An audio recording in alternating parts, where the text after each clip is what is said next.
Selamat pagi Bapak Ibu Saudara-saudari yang diberkati oleh Tuhan Yesus Kristus. Jumpa lagi dalam Sapaan dan Renungan Pagi GKI Salatiga, Rabu 9 Juli 2025 bersama saya Krisandi. Mari kita berdoa sebelum mendengarkan Sapaan dan Renungan di pagi ini. Bapa di surga, kami bersyukur atas kehidupan ini, atas hari baru pemberian-Mu.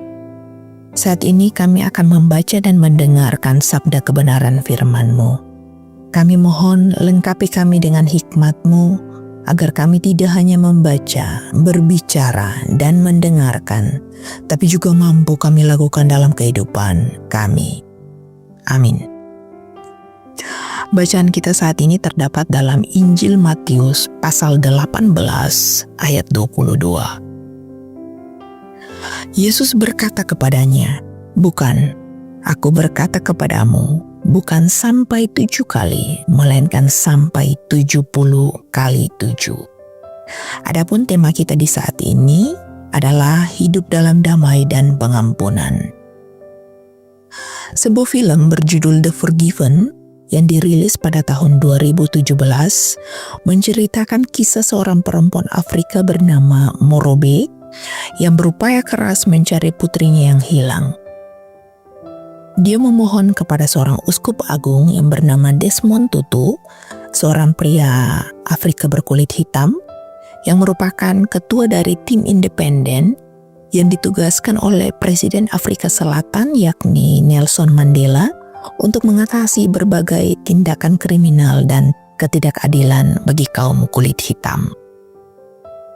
Meskipun demikian, namun baik bagi Ibu Morobe maupun Uskup Desmond Tutu sangat sulit untuk melakukan investigasi terkait dengan hilangnya putri Ibu Morobe. Namun Desmond tidak kehabisan akal. Dia terus mendesak kepolisian yang saat itu didominasi oleh orang-orang kulit putih agar bisa memberikan informasi.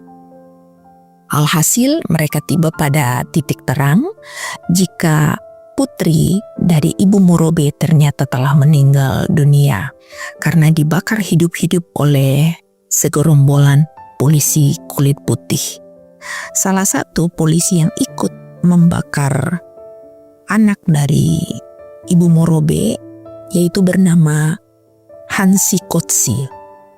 Dia pun lalu diadili oleh komite yang dibentuk oleh negara dan Uskup Desmond sebagai hakimnya. Dalam pernyataannya, Hansi Kotsi mengaku bersalah dan memohon pengampunan dari Tuhan. Melihat hal itu, Ibu Morobe lantas berdiri dan berjalan menuju Hansi Kotsi dan berkata, "Saat kau berbicara tentang kematian putriku, hatiku sangat ingin membunuhmu." Hati seorang ibu menangis untuk itu. "Benar, aku ingin membunuhmu, seperti dia dibunuh. Agar kau sadar perbuatanmu, tapi aku tak ingin kematian anakku menjadi kotor dengan dendam dan kematian. Karena dia adalah anak yang cantik, terlalu cantik untuk ingatan buruk yang terjadi padanya." Tuan Kotsi, anakku menatap ke bawah saat ini. Aku bisa merasakan itu. Dia menawarkan kita kesempatan untuk memulai kembali, untuk menebus kesalahanmu, untuk menjadi orang yang bertanggung jawab, dan aku agar bisa hidup kembali. Dan untuk kebaikannya, aku akan melakukannya. Hansi Kotsi, biarkan dia melihat kita memulai kehidupan kita kembali dari awal." Ibu Morobe pun lebih mendekat lagi kepada Kotsi sambil menjabat tangannya. Tak kuasa menahan air mata, Kotsi pun menangis terisak-isak sambil menciumi tangan Ibu Morobe. Ibu Morobe pun membelai lembut rambut Kotsi Pemandangan ini sontak membuat semua orang yang hadir dalam sidang itu terdiam. Bahkan Uskup Desmond dan pihak komite pun takjub dengan kebesaran hati Ibu Morobe yang bisa mengampuni pembunuh putrinya. Bapak Ibu saudara-saudari yang diberkati oleh Tuhan Yesus Kristus, cerita film Forgiven ini merupakan kisah nyata yang saya kira sangat sejalan dengan teks kita, yakni Matius 18 ayat 22.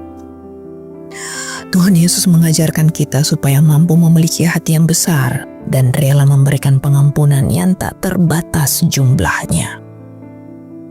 Ibu Morobe dalam kisah film ini ternyata mampu meneladani ajaran Tuhan Yesus ini.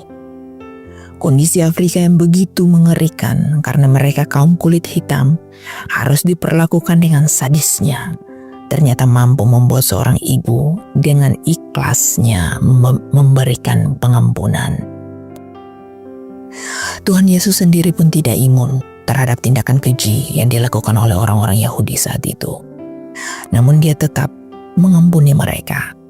Karena bagi Tuhan Yesus, hanya dengan memberikan pengampunan, dunia ini akan semakin lebih baik. Perlu diingat bahwa kita mengampuni bukan supaya kita diampuni, melainkan karena Tuhan Allah Bapa di sorga sudah lebih dulu mengampuni kita. Untuk itu, hiduplah dalam damai dan pengampunan. Mari kita berdoa. Bapa Sang Pemberi Pengampunan, ajarlah kami untuk memulai hari ini dengan hidup dalam damai dan pengampunan.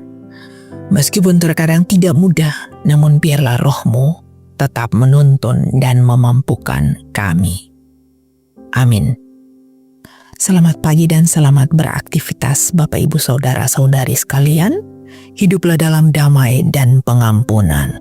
Damai Kristus besertamu.